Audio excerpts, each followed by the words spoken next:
Bienvenidos a Estoicismo.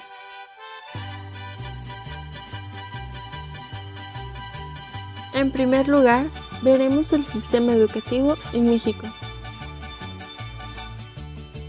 ¿Pero qué es sistema educativo? Bueno, sistema es el conjunto ordenado de elementos que interactúan entre sí y están interrelacionados. En otras palabras, el sistema educativo es una estructura formada por diversos componentes que permiten educar a la población. Hay quienes consideran que se enfoca solo en crear obreros para una producción.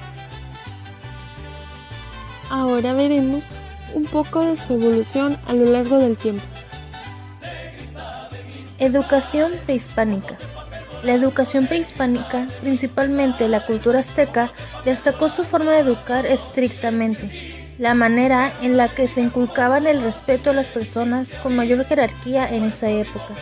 También abordamos las escuelas que habían en ese entonces y su objetivo de cada una de ellas.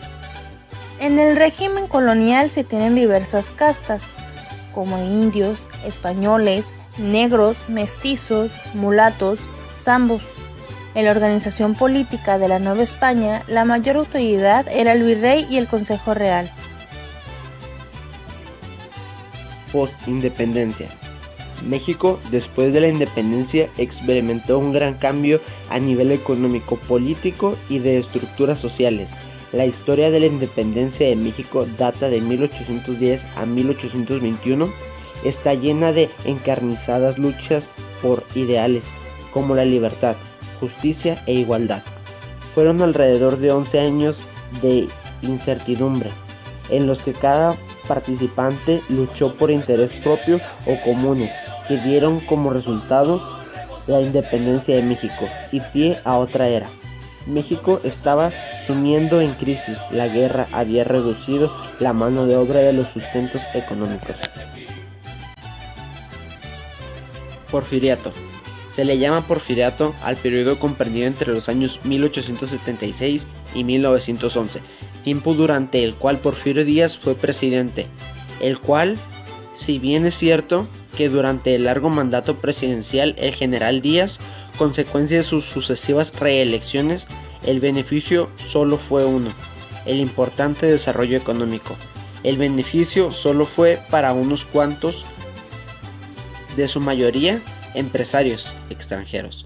El porfiriato fue un periodo extremadamente marcadas entre las clases sociales vulnerable y la clase económica acomodada. Conciliación y consolidación después de la Revolución.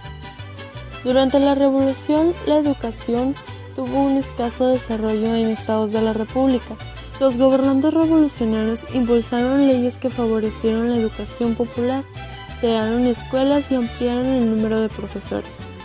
Se elevó a rango constitucional el precepto de la educación laica obligatoria y gratuita. También se creó la SEP o Secretaría de Educación Pública por José Vasconcelos. Ahora veremos los proyectos educativos. Proyecto de Educación Nacionalista de 1921 a 1924, creada en el sexenio de Álvaro Obregón, impulsada después de la creación de la Secretaría de Educación Pública. Se enfocaba en la herencia cultural indígena hispana y la educación humanista integral.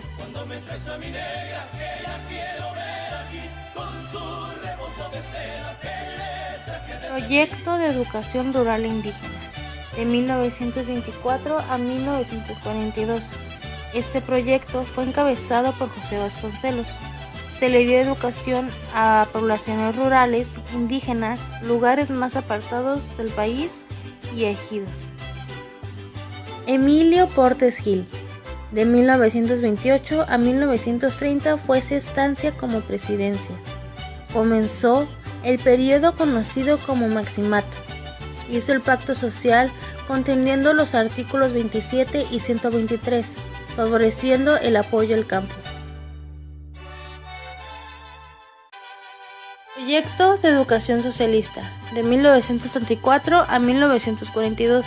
En ese proyecto se realiza el triunfo de la Revolución Soviética. se reforma el artículo 3 constitucional y se hace la enseñanza antirreligiosa y gratuita. La educación primaria y secundaria fue impartida por el Estado. Sus contenidos pragmáticos sustentaban los principios filosóficos. Ese proyecto también fue eliminado, ya que la práctica del Estado mexicano poseía otras características estructurales e históricas. Manuel Ávila Camacho propuso la campaña de alfabetización y se creó un límite postal pro alfabetización. Venustiano Carranza y Ernesto Zedillo fueron los principales que impulsaron el proyecto de educación técnica, como el Instituto Tecnológico de México, Escuela de Artes y Oficios y el Colegio Nacional de Educación Profesional Técnica. López Mateos, 1958. Impulsó la educación urbana, la industrialización. Durante su periodo incrementó progresivamente la población urbana. Se abandonó gradualmente la educación rural. Proyecto Unidad Nacional.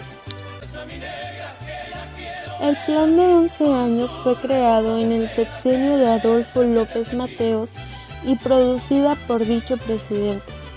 Se enfocaba en combatir la analfabetización que existía en la mayor parte del país y también en lograr que jóvenes y adultos terminaran la primaria y secundaria. Y por último tenemos el neoliberalismo. El dinero cambia de concepto, pasando de un medio a un fin. Tristemente y desafortunadamente, muy pocas personas son las que tienen el presupuesto adecuado para sobresalir tanto económicamente hablando como socialmente. Es regular encontrar personas sin inspiración para crecer, porque se volvió más importante el desarrollo del dinero que el desarrollo humano. Dejamos perder los valores para no volverlos a encontrar, y gracias a esto nace más violencia, injusticia y nuestra adorada corrupción. Muchas personas intentan romper el sistema, desobedeciendo las reglas, para vencer el mismo sistema, pero trágicamente se convierte en parte de él, una vez que comienzan a ganar. ¿Y qué es el neoliberalismo? Es una ideología económica que se enfoca en la globalización de productos comerciales, impuesta en nuestro país en el sexenio de Miguel de la Madrid hasta el día de hoy. ¿Pero esta ideología en verdad es un problema para México? Sí, claro que sí, ya que no se toma en cuenta el contexto en donde se sitúa. Hay varios factores que no son adecuados, como lo son el nivel social en el que se encuentra la mayoría de los mexicanos, así como la economía, que claramente no es la más buena. ¿La educación dónde queda?